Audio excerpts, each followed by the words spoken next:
Toen was de boeren in mineurstemming en dus, vandaag is een vreugdevolle dag voor ons. Het wie een grote klap voor de dik 600 inwoners verliezen hier. Na het mooie windlust baande op eerste peerskadij Helndal aan en daarmee verleerde het dorp een van de mooiste skymerken.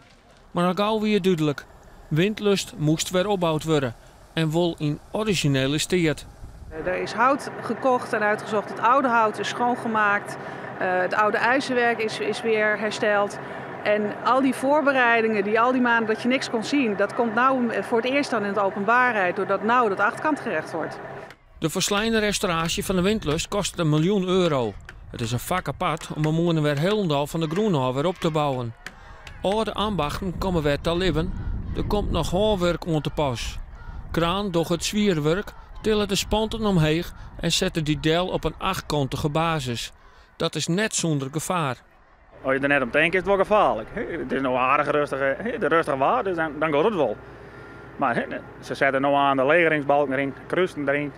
Maar daar ben ze 3 weken moeten gaan. Dus dat is wel aardig spannend nog.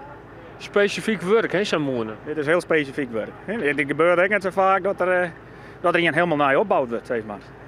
Dus het is prachtig.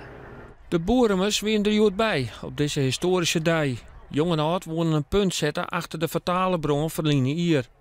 Benamen de moeders konden haar een geluk net op. Zij sjoggen in gedachten de windlust alweer draaien.